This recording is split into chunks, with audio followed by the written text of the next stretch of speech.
Hi and welcome back to the channel, everybody. My name's Nicole Reid and today we're here for our row by row. We are up to block 5, row 5, and it is called DDs Flying Geese, and as you can see we're using two contrasting colours against our white background, and we've got a little bit of a tricky placement to give us a little red diamond as well. So let's get started.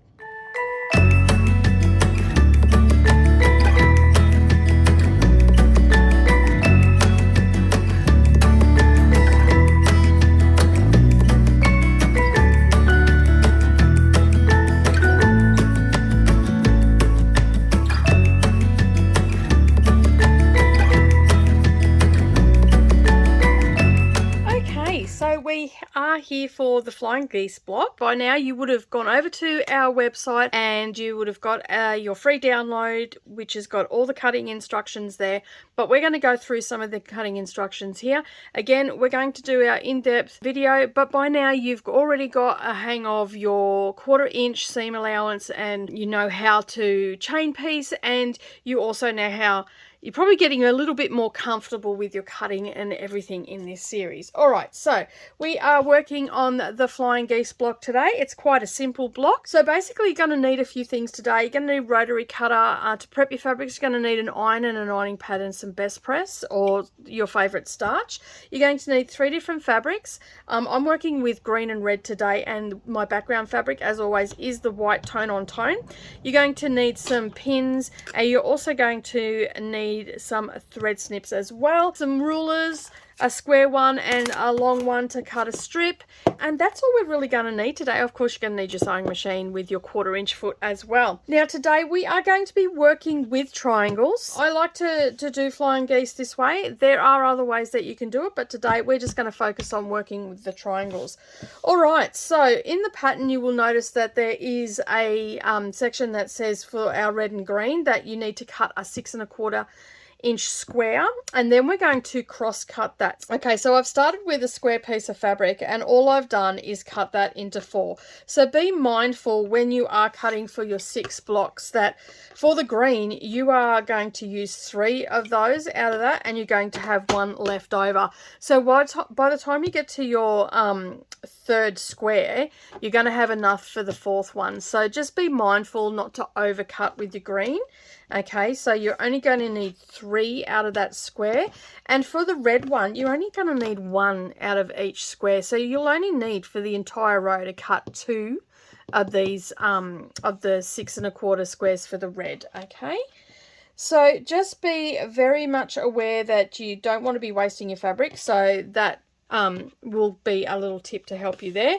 Now for our white fabric, again we are working with triangles, and for each one of our color pieces we need 2 triangles. Okay, so you'll need to cut 4 squares at 3 1/2 inches, and then all you're going to do is you're going to just cross cut that once. Okay, and all we do for that is we lay it on point and then we go from corner to corner.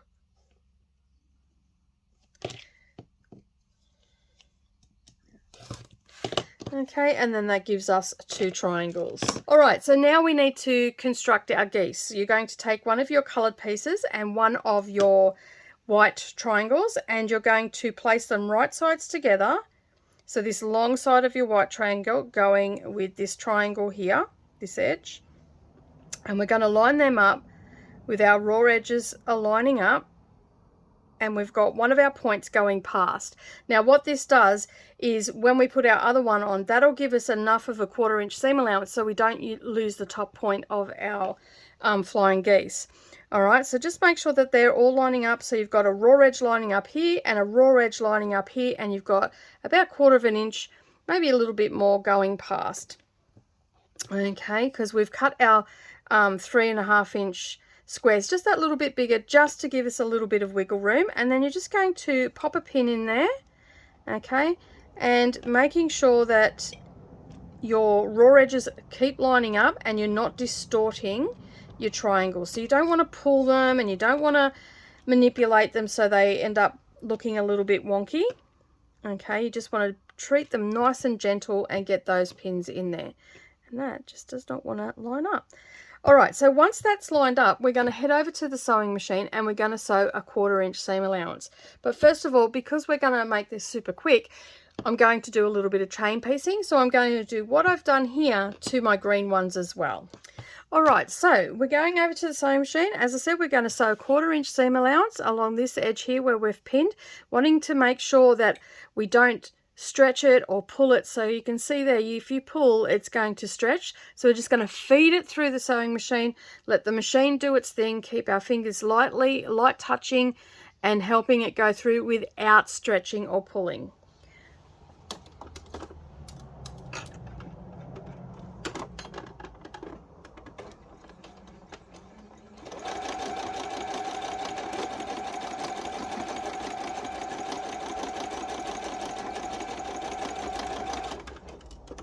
So as you can see there, I haven't distorted it and I've just sewn a 1/4 inch seam allowance. I'm going to repeat that with my green green triangles, and then I'll show you how to press it and move on to the next step. Okay, so we've got them done. Now what we need to do is we need to press our blocks. So first of all, we need to set our seams as always. Get rid of any unwanted threads or anything like that. And then we're just going to set our seams. And I'm going to have my seams going to the dark side. Okay, now you can see there, I'm not distorting them or anything like that. I'm just pressing them and I've got a nice straight line. And I'm going to do the same with the rest. All right, so now what we're going to do is we're going to add our second white triangle on. So we're just going to do exactly what we did to this side, to this side. So again, just lining up our raw edges. Okay. I think I need a bigger workspace. What do you reckon?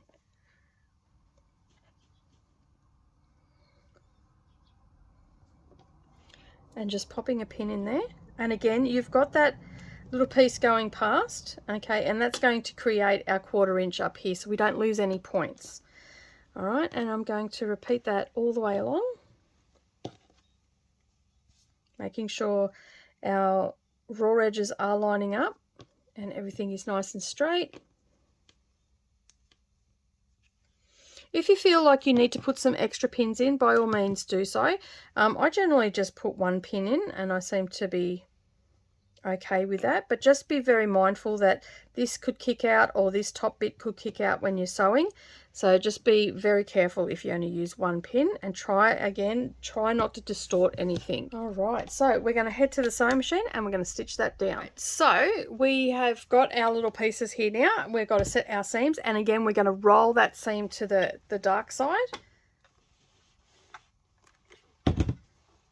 Okay, so you can see there that now that we've added that second piece on, we've got our 1/4 inch seam allowance, which this is a little bit more. So we're going to do a little bit of trimming just to make sure that we've got enough there and we're not going to lose our points.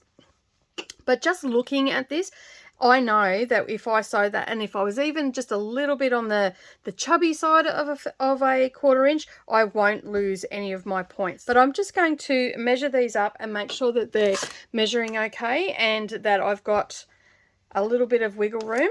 So you can see here my dotted line is right on the point, actually just slightly this side of the point, and you can see I've just got a little bit to trim off. They should measure 5.5 by 3 inches. So if you've got a little bit here that's kicking out, you'll need to straighten that up, but I can see there that that's looking pretty straight, and I can just trim this little bit of kick out just here. All right, so I'll just grab my rotary cutter, take that little bit off. So you can see there, I've just taken that little bit, and that's just like a little bit that's got a little bit wonky when we've sewn. But you can see here now I've got a nice straight edge, and I'm just going to kick it around this way. So I'm just going to take the dog ears off down the bottom here, and then that's just going to even it up for me and make it nice and easy to sew together. So I'm going to repeat that, and then we'll be sewing this component together to create our design. And so it'll be the 3 green ones together and then finished off with a red one, and then we'll add all our last little strips on. All right, so as I said, I'm going to continue doing that, straightening those all up. All right, so we've got those all trimmed up, and now we need to join them together. So basically all we're going to do is we're going to lay them out like so. Okay, and then I'm just going to take one and place it on top of the other. Okay, and then I'm going to line up my raw edges, remembering not to pull and stretch them. And where my seam is on my triangle, I'm just going to pop a pin in there, and then I can line the rest up. And again, we don't need to use the fork pins for these blocks because our seams are pretty much already nested and we're just sewing on a straight edge. And then when we go over to the sewing machine, we're going to sew a 1/4 inch. And when you get to this junction here, you can see that where the top of the red fabric is. So you can see there, that's where your point is. So as you come down, you want to make sure that you're on this side of the point. Okay, so we don't want to go this side and take the point off. All right, so just be very mindful of that. I generally stick my pin in where that top of that tip is, and then I know I've got to stay on that side of where the pin's going in, and then I should not lose my point. All right, and then I'm going to do the same for this one over here, just making sure that all your raw edges are lining up, and then we'll head over to the sewing machine and stitch that together. Okay, so you can see there that we've just sewn it together and we haven't lost our point off our triangle. And now what we're going to do is we're going to take our 2 units and we're going to sew them together. So again, we just pop them like so and pin them together and then sew it. Okay, so we've sewn that together, and as always we press to the dark side. So to do that, I just hold it up and that seam will just go to the triangle. And you can see there we've lost none of our points. Okay, so now that we've pressed that, we're going to take our 2 strips and we're going to lay them right sides together, and we're just going to pin them in place. And again, we don't have to worry about nesting any seams here because we're just working with a strip. But we do want to be mindful that all our raw edges are lining up and that we're using our 1/4 inch seam allowance correctly. And then I'm just going to turn that around and do the same thing on the other side. And I'm just popping a pin in right where I know that there is a seam, and because that's where it's going to probably move a little bit on me and not sit quite so straight. So the more pins the merrier when we're putting our strips on. And then we just head over to the sewing machine and stitch that down. Okay, so we've sewn them on, and now all you need to do is square up your block to 10.5 inches. Now be mindful that you might have to take some off either side. You shouldn't need to take any off the top or the bottom because you want to make sure that you've still got your 1/4 inch seam allowance here, because you want to sew borders on, or if you've got to sew your block when you sew your blocks together. Now you're going to repeat that another 5 times, okay? And when you do your blocks, you are actually going to sew them into components of 2. So you're going to get one of these blocks, and then you're going to get another one, and you're going to spin it around, and you're going to butt your red triangles up together, okay? And that's going to have some of your geese going this way and some of your geese going that way. And I will leave that with you until next time. Well, thank you so much for joining me again today for our row by row block 5.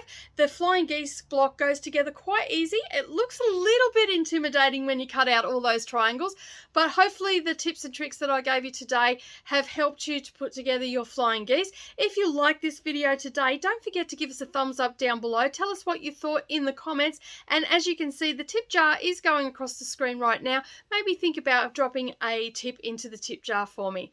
That will help to move my channel forward with technical equipment.